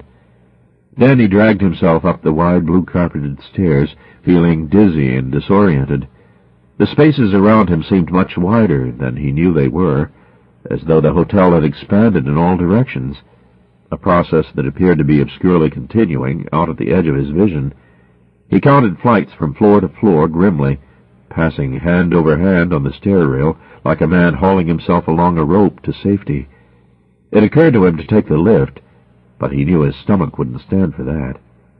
On the second-floor corridor, he heard a confusion of hushed sounds behind him, and somebody called out sharply for him to step aside. 2 men in white jackets were approaching him, pushing a gray-painted metal stretcher-bearer. On it was a slender human form, half wrapped in a loose-knit white blanket. The lower part of the face of this person was encased in a plastic mask, attached by a tube to a cylinder slung below the stretcher. A pink tube curled up from the blanket to what looked like a brown bladder on a stick one of the men was holding above his head. Danny realized the figure on the stretcher was the young girl he had seen in the dining room a few times. She was lying on her side with her eyes wide open. The transparent mask had a black rim that underlined and isolated her eyes. They looked like 2 shiny purple holes drilled into her almost bald head. Her little white ears stuck out like toadstools from the sides of her scalp that appeared as though it was made of scrubbed white wood. Danny realized that normally she must wear some kind of wig. She stared at him hard as she passed, giving him an even worse version of the withering look he was used to seeing on her face, and rose up and turned as she passed to keep him in view. Danny found he was pressing his back against the wall to get away from her. The power of her gaze had a negative force strong enough to repel him physically. It felt like a protracted bomb blast. She struggled to keep her eyes on him, to keep up the pressure, and tried to sit up. As she did so, the blanket slid down from her shoulders to her waist, and Danny saw what looked like black shadows just beneath the skin, sliding down over the ribs of her flat white chest to take shelter under the blanket over her belly. It was as though they were afraid of the light. The shapes moved hastily, but with purposeful, controlled caution, like fish seeking the safety of deeper, darker waters. The girl kept her purple-black eyes on Danny until one of the men pressed her back down and pulled the blanket up to her chin. They stopped the stretcher at the service lift, and Danny, released from the repulsive attraction of the girl, turned his back on them and staggered away. He found his room at last, wriggled clumsily out of his clothes, pulled the curtains across the open window to hold back the early evening sunlight, clambered into bed, and fell sweating and squirming into feverish sleep. Suddenly, Danny was staring into the dark.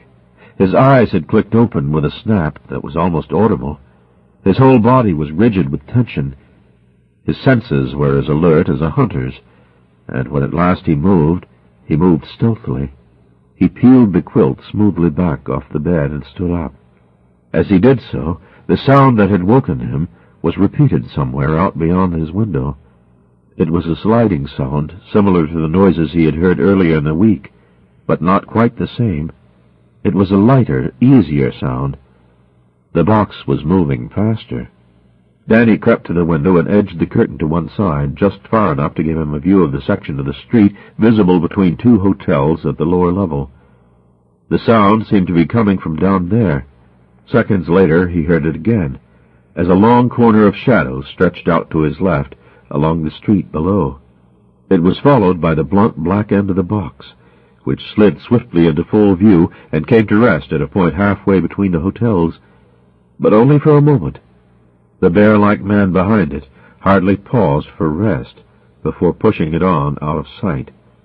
The box was only briefly visible, but Danny noticed that the tarpaulin had been removed from the top, and that an upper section seemed to be slightly askew, as though the lid had been lifted and not properly replaced. Something has been taken out, or has come out, Danny thought. Either that or the box has been opened in preparation for something that was going to be put into it, or was going to get into it. For a second, Danny had a dim vision of something huge and dark clambering out to make way for something frail and white that was desperate to clamber in. He shut his eyes and shook his head to shatter the fantasy, and went and sat on his bed. He almost went back to the window to take a look at what, if anything, was going on the beach, but decided against it. He was still feeling ill. He was weak and cold, though his skin was damp with sweat. The pills Gran had given him had helped, but their effect had worn off. But he knew she had more in her bag. He went into the corridor and tapped on the door of his grandparents' room. No answer. He tapped again, louder, then tried the handle. The door wouldn't move when he pushed it. It must be earlier than he thought, he decided, if it is locked. Gran and Granddad always went to bed at 10. They must be somewhere downstairs, probably in the TV lounge. He set off at a trot along the corridor and ran down the stairs. It wasn't so easy to get lost going down into the hotel, because you just kept on going until you reached the bottom. Then you stopped. Or so he had assumed. It had worked before. Nevertheless, he misjudged where he was and found he had wandered into the twilight lounge. It was pitch dark in there, but he knew where he was because of the sharp, faint smell of urine. He stood for a moment just inside the door and heard a rustling noise like paper being slowly crumpled. Then someone sighed, and he thought he heard liquid dripping. A wheelchair creaked. "They're waking up," Danny thought, and hurtled off without bothering to shut the door behind him. When he found the TV lounge, it was unoccupied. The big set in the corner was still on, filling the room with jumpy silver light and swirls of romantic music from the ancient black-and-white costume drama that was showing. Danny noticed the clock on the video player below the TV said 01:47. In the morning, that was. He'd never been awake at that time before, that he could remember. It wasn't surprising there was nobody about. But why weren't his grandparents in their room? In the past, Danny often had a feeling that grown-ups did things after their children had gone to bed that they never talked about. It had only ever been a vague suspicion before. But now the idea played on his mind. Where were the adults? What were they up to? He would have to find out. Whenever he had gone in and out of the hotel before, there had always been someone at the reception desk. But now even that post was deserted. It seemed that the only people other than himself in the building were the ancient residents in the twilight lounge. And, young as he was, Danny knew he couldn't expect help or advice from them. They had their own problems. His only hope of finding his Gran and her medication was to contact a member of staff and ask them to take him to her. Then he remembered he had seen a big sign that said, "Staff Quarters, Staff only beyond this point, please," on a door at the rear of the hotel. Surely he would find assistance there. He ran down the silent corridor towards the kitchens, found the door, and saw with relief that it was half open. Beyond it, gray-carpeted stairs led down to the basement. He could hear music thumping somewhere below, so someone must be awake down there. He glanced again at the off-putting sign on the door, then ventured cautiously onto the stairs. He felt that what he was doing was probably wrong, but guessed that if people were cross with him for venturing where he should not go, they wouldn't do him any harm, and would take him to his grandparents just to get rid of him. Everything in the staff quarters was smaller and shabbier than on the floors above. The corridors were narrow, illuminated by dim, unshaded yellow bulbs, and the drab carpets were worn and hard. He passed lots of numbered doors, some of them split and cracked, as though the locks had been forced, or had been punched or kicked. He kept walking, without trying to rouse anyone who might be beyond them, because he could tell from the increasing volume of the music that he was getting closer to its source. In fact, when he turned the first corner, he walked right into it. Two doors, one marked Staff and the other Recreation, stood open wide, and he found he had gate-crashed a party in full swing. There were about 24 people in the long, low-ceilinged room, and most of them were sitting at a couple of trestle tables covered by white paper tablecloths. The air was murky with what at first he thought was smoke, then realized was a thin, damp mist, like fog. A couple were dancing away to one side, and a girl in a black, tight, silky outfit twirled somewhat awkwardly to the music, alone in the center of the available space. She stopped when she saw Danny and stared at him as though he were an apparition. He recognized her as the girl who had brought him tea in bed each morning, and at once began to feel uneasy. The girl came and crouched down in front of him, on tiptoes, with her knees bent. She stayed like that for a while, without speaking or moving, weighing him up with her eyes. The calculating quality of her gaze chilled Danny's blood. He wanted to speak, but his lips had gone stiff, and his tongue felt like leather. He was aware that other people in the room beyond had become aware of his presence, and were also watching him. Someone with an old man's voice gave a creaky laugh that was echoed by a woman's shrill, mirthless cackle. A man shouting over the music said something he didn't catch. Then most of them laughed. Danny was just thinking of running off when the girl reached out and took his left elbow in her hand. Then she said sharply, "What are you doing here?" As she waited for his answer, her thin fingers massaged the bones of his elbow, and her thumb pressed painfully into his inner arm. He mumbled something about his grandparents that was inaudible to the girl, who shook her head to indicate she could not hear him.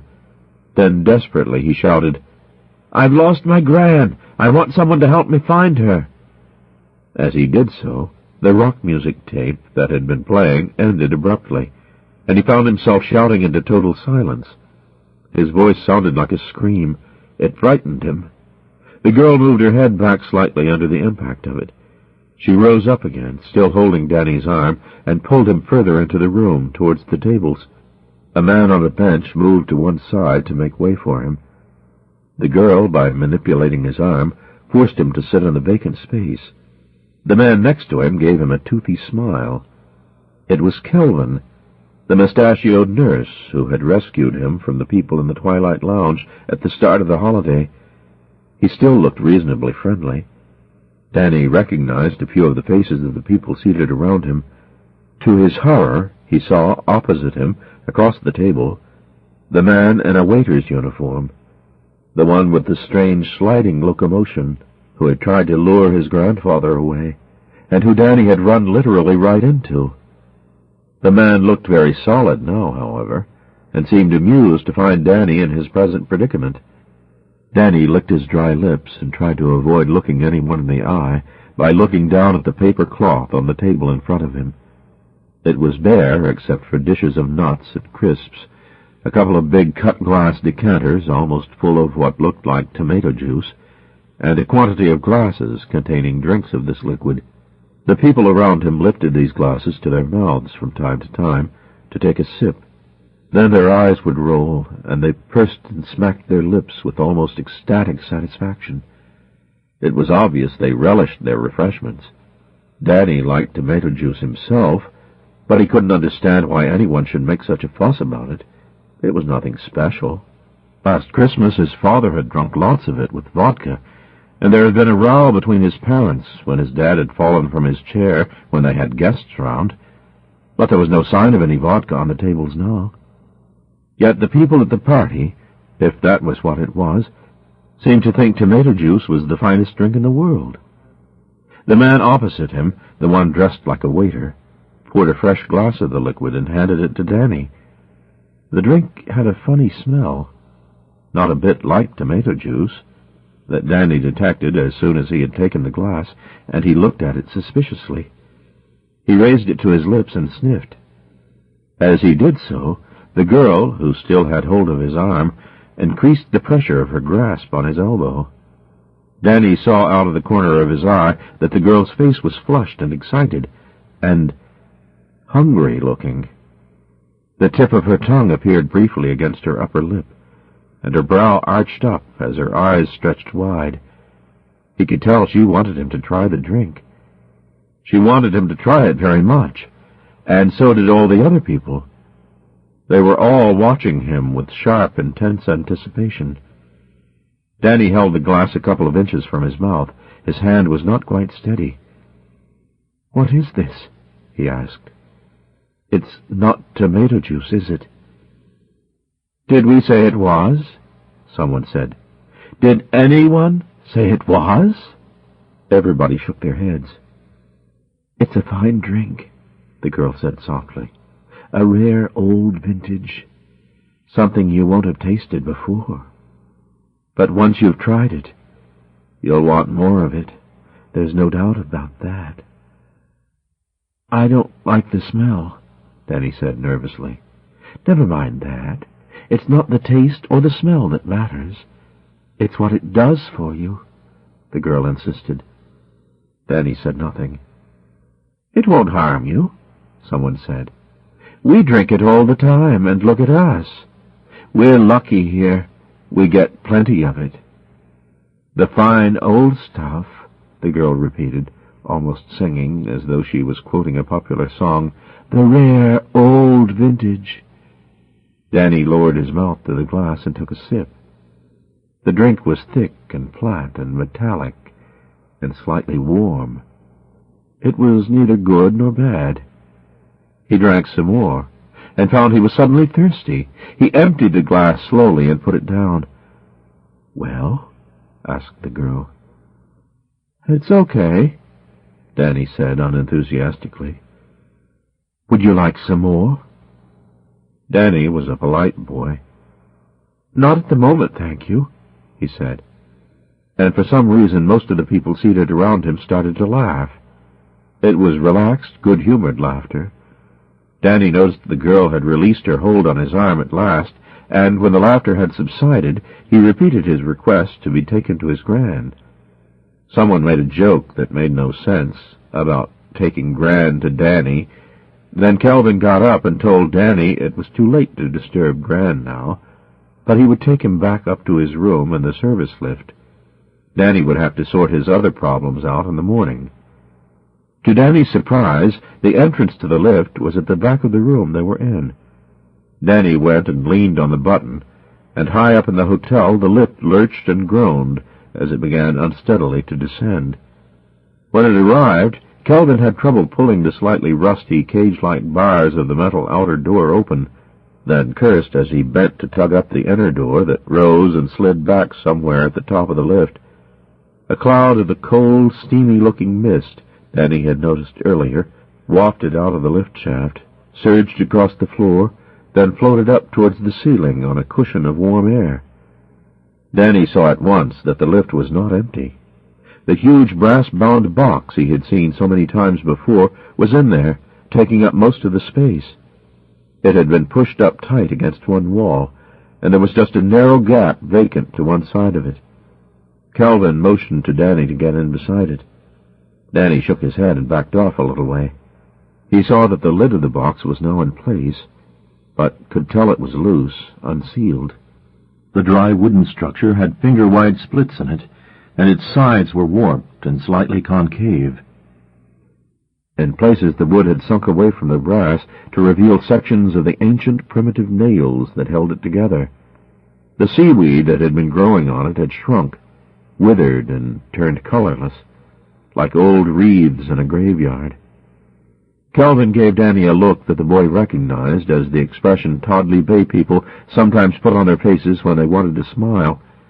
It was probably meant to be encouraging, but Danny thought it had an impatient edge to it.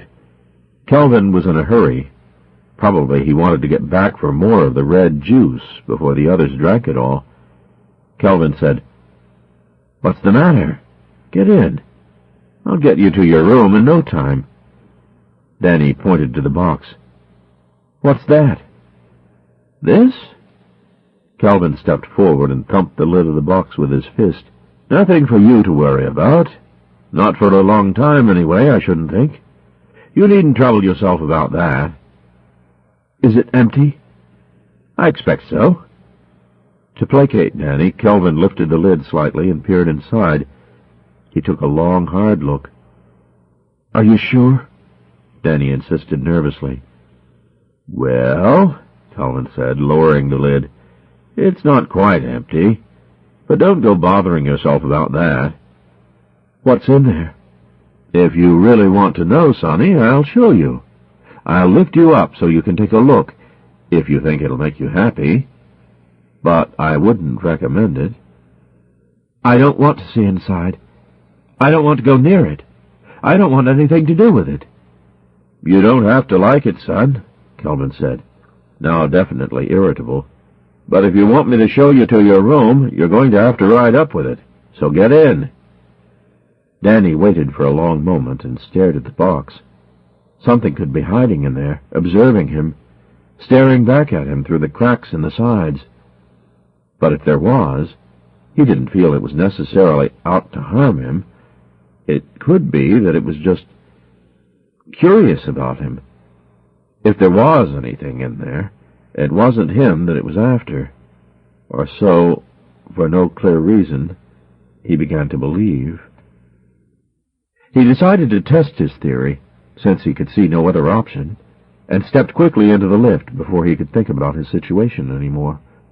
He suddenly wanted to get to bed more than anything else he could think of. Kelvin followed Danny onto the floor of the lift, shut the outer gates, pulled down the inner door, squeezed in along the side of the box beside the boy, and pushed a button.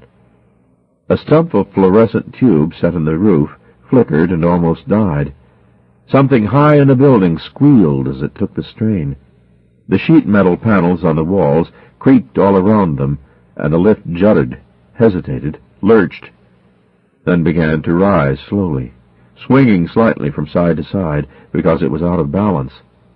Danny kept as far away from the box as he could in the yellow-green gloom that was almost darkness, and gulped to relieve his dry throat and mouth, that now seemed to be full of imaginary dust. Kelvin saw him swallowing air and said, "What's the trouble?" "I'm very thirsty," Danny admitted. "Well, yes, you will be. It's only to be expected. But you'll get used to it. That's the way it is." "I don't understand," Danny complained. The lift shuddered to a halt. "You will," Kelvin said, and stooped to pull up the door. He said something else as he tugged aside the doors of the metal cage, but Danny couldn't hear him over the clanging of the iron bars. Kelvin stepped onto the corridor and pointed to a door a little way away that Danny recognized at once as his own, leading to his room. "You get to bed now," Kelvin ordered, "and don't go looking for your gran any more tonight." In his room, Danny drank at least a pint of water out of the tap at the wash basin. It was warm and tasted slightly ferric, like the drink he had been given in the basement. He realized then that he hadn't felt at all ill since he had taken that crimson drink. In fact, it had made him feel very good. He was almost glowing with health inside. But he was tired out. He flung himself into bed and slept at once. Someone was moving quietly about in his room. Danny knew from the quality of the light it was early morning, so assumed the girl had let herself in to deliver his tea. Good, because he still had a thirst like an ache in the back of his throat. He didn't want to talk to her, however, for obvious reasons, so he kept his face under the quilt. Then whoever was in the room sat down on his bed. Someone big and heavy. He knew this because the whole bed sank in the middle, whereas it had only dipped slightly when the girl had perched on it on previous occasions. A big person had come into his room uninvited, and was sitting on his bed. An image of the bear-like man carved into his mind and filled him with fear. He's come for me, or he's come for the box, or he's come for both, Danny thought, and he nearly stopped breathing. Then the someone cleared his throat and said, "Danny, I know you're awake. It's me, don't worry." It was his father's voice. Danny sat up with a jerk. "Dad, what are you doing here? What's wrong?" His father's face was crumpled and tired, and his usually immaculately combed hair stuck up in bristles in a dozen places. His eyes looked sore, and the flesh below them was flaky and gray.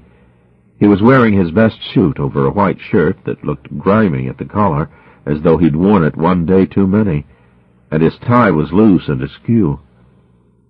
"Danny, I'm sorry, but the holiday's over. Something's happened, so your mother and I came down here overnight. The car broke down.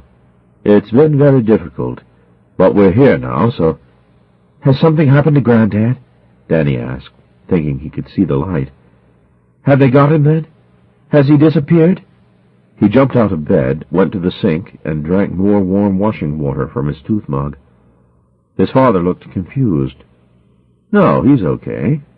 Your mother's with him now. It's Gran, I'm afraid. You're going to have to know—" "I'm sorry, Danny. But she passed away during the night." "Passed away?" Realizing that the euphemism was above and beyond Danny, his father explained that Gran was dead. 3 hours later, Danny, his parents, and Granddad were waiting in the hotel foyer for a taxi to take them to the station. The manager of the establishment, a razor-thin, crop-haired woman in a black-and-white check blouse and gray suit, was commiserating with his mother, who was crying softly all the time that she was speaking. Danny heard part of the conversation, but didn't understand much of what was said. "Terribly sad time. Everything done that could be done. First-rate staff, who are used to dealing with death. See it all the time. We've taken care of the body. Leave everything to us. Unfortunately, another guest in extremis, even now as I speak, and so young, just a girl. But of course we prefer to deal with older people. The more mature person, ripe old age is our specialty. You understand?" The manageress sounded as though she had been reading from a publicity handout and had suddenly discovered that the last page was missing. She took a dive into sudden silence. Her sympathetic expression, set in stone, seemed only to affect her face below her eyes, which were empty and uninvolved. She and Danny's mother were seated on 2 gold-painted chairs, facing each other almost knee to knee. "It was meant to be a break for them both," Danny's mother said, glad of a silence to break. She pushed her nose into her handkerchief and wiped her eyes. "She only had 6 months to live. That's what they told her. And she was so worried about leaving my father behind. He has Alzheimer's disease, so she was hoping to find somewhere here at Todley Bay where he could spend what time he has left in comfort. He could last years. She wanted to leave him in good hands." The manageress nodded and clucked her tongue. "She insisted on bringing the boy, because it would be their last chance of a holiday together, though I didn't think it was right. But you can't argue with someone who's going to die soon, can you? Especially if it's your own mother. So I let him come." The manageress nodded and looked about her for some excuse to get away. No obvious opportunity presented itself. "It's so terribly sad. that she should be denied those last few months they promised her," Danny's mother said, and hid her face in her hands. Danny was keeping an eye on Grandad. The old man was quite oblivious to his wife's death. He had a loopy half-smile on his face and was rubbing his hands together a lot, as though they were cold or he were washing them. He kept strolling off, and Danny kept leading him back to his parents. Danny used these opportunities to buy soft drinks from a machine in the bar. He could feel them all sloshing about in his stomach, but he still wanted more.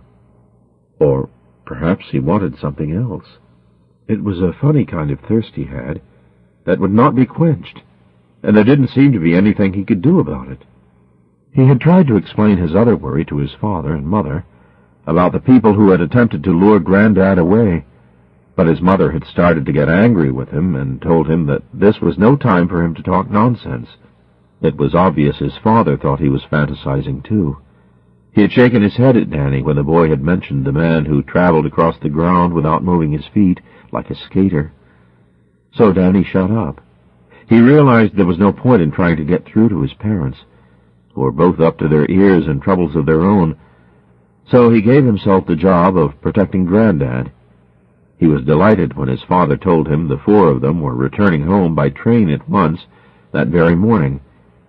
When the taxi came, Danny sat in the back with Grandad and his mother, who was now overwhelmed with grief. He held her hand, but got the impression she was unaware that he was there. Strangely, he had no feelings at all about Grand's death. It meant nothing to him yet. He was more concerned with the torrent of weeping beside him, and was alarmed at his mother's inconsolable condition. He felt Grandad was safe now. As the taxi drove along the seafront, Danny saw the great bulk of the box ahead of them on the edge of the promenade. Someone had started to push it back towards the jetty, but hadn't got very far. The oily black overgrown gull was perched on top of it, standing in perfect balance on one leg. Its head was set at an angle. It seemed to be carefully scrutinizing the traffic moving towards it. The taxi, traveling slowly because a number of elderly people were dawdling and doddering across the road to get to the beach, came almost to a stop less than 10 feet from the box. Danny slid down in his seat and turned away, trying to make himself invisible, just as the driver saw a gap ahead and accelerated into it, taking the vehicle some way beyond the box and the bird. Danny, thinking and hoping he had got by unobserved, couldn't resist turning around and sticking his head up over the top of the back seat to take one last look out the rear window at the gull.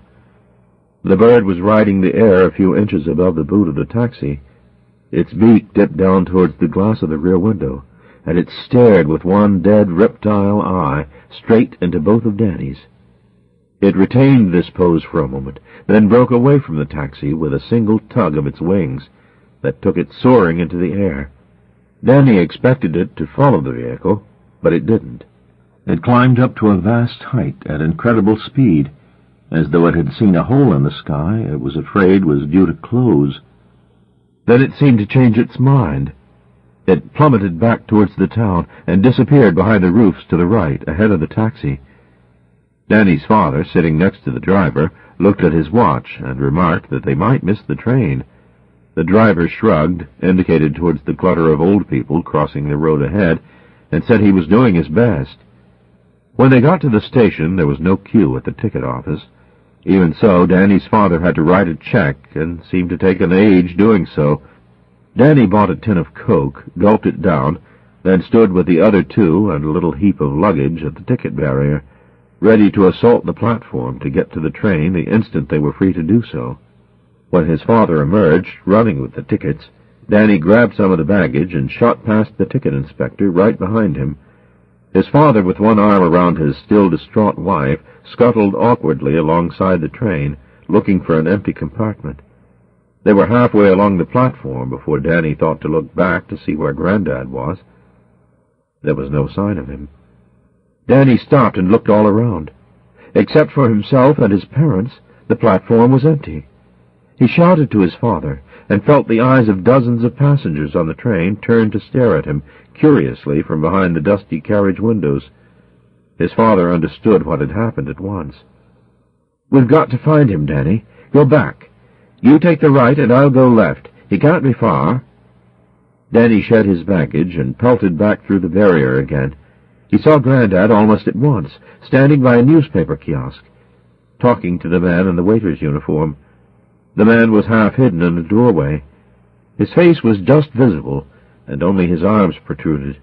They undulated in beckoning, luring movements, like the tentacles of an octopus. Grandad, shifting from foot to foot, was rubbing his hands and smacking his forehead in gestures of wild indecision. He also seemed to be laughing anxiously, like a donkey, with his mouth wide open. The man in the doorway slid back a few inches, like a man on roller skates, and Danny could see his feet were definitely not touching the ground.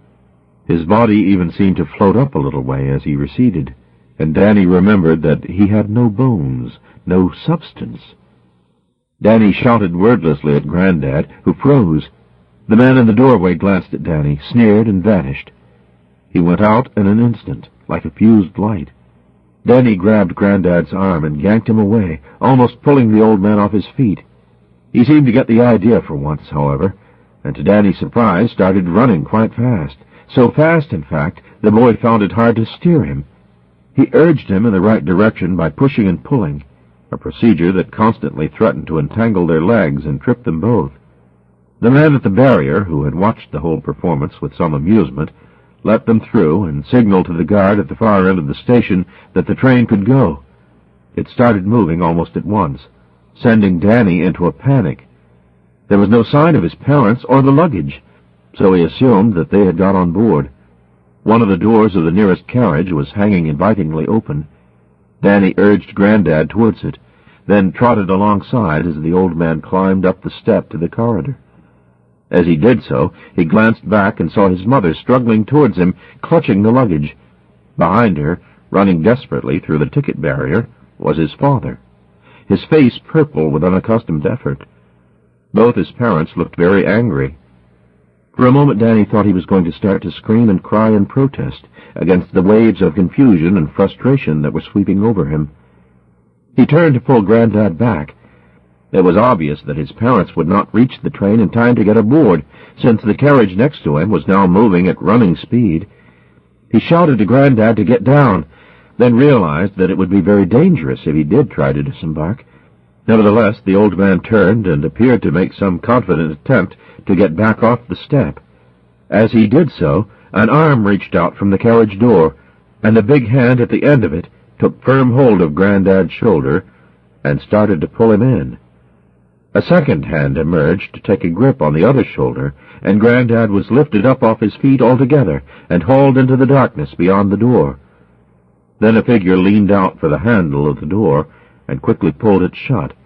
Danny saw the hawk-like nose and receding forehead of the bear-like man for just a second, peering out at him from behind the window at the upper part of the door. Then the train gathered speed, retreated along the line, and snaked away out of the platform. Then Danny did begin to scream and cry. He cried even louder when his mother caught up with him and started to blame him for what had occurred. Her face was a damp, white, puffy blotch of grief and anger. His father, when he joined them, tried to calm things down. "We can phone ahead, down the line, and get someone to go on the train at the next stop and bring him off," he said. But his wife didn't seem to hear him. "He's senile," she protested. "He doesn't know where he is or what he's doing.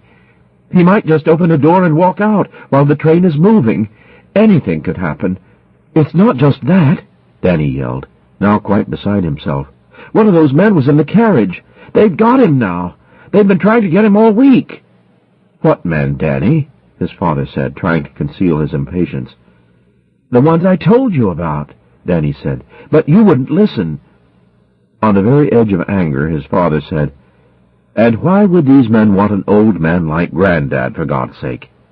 "For his blood," said Danny, "and some of them want his bones." Then his mother dropped all the luggage that she was carrying and stepped very close to Danny. "How could you talk such rubbish," she yelled, "at a time like this?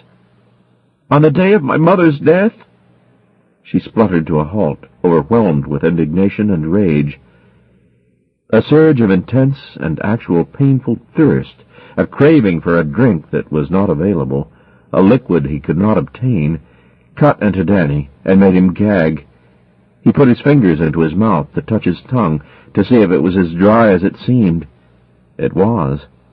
His father, alarmed by the expression on Danny's face, asked him what was wrong.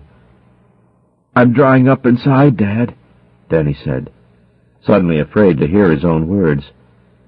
"I've got a terrible—" His tongue clicked against his palate. "A terrible, awful thirst." His mother regained her voice then. Her face was wet, wild, and dangerous, like a storm at sea. She howled at Danny wordlessly and held her shaking hands, half clenched like claws, in front of her face.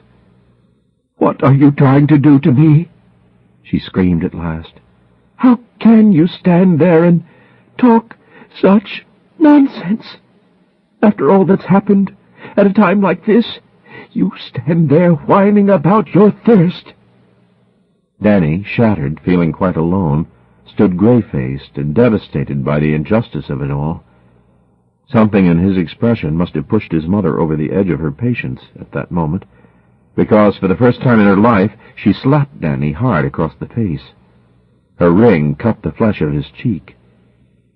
Danny broke away and ran. His mouth gaped open in a scream that only he could hear. Warm blood trickled down his cheek and into his mouth. The taste of it was at once familiar. It was like, but not quite the same as, what he was seeking, what he needed to quench his thirst. Thinking about the dying girl back at the hotel, Danny ran right out of the station into the slowly moving holiday crowds passing back and forth along the front of Todley Bay. He darted through them like a wraith. Nobody seemed to notice him. He moved so fast he thought he might be invisible. He hoped the staff back at the hotel would understand and be kind to him. When he got there, he found they were only too happy to receive him. They took him in, concealed him, and urged him to be patient. The feast, they told him, though not of the rare old vintage of the night before, was almost ready. It would soon be served. So for the present, Danny had to content himself with that.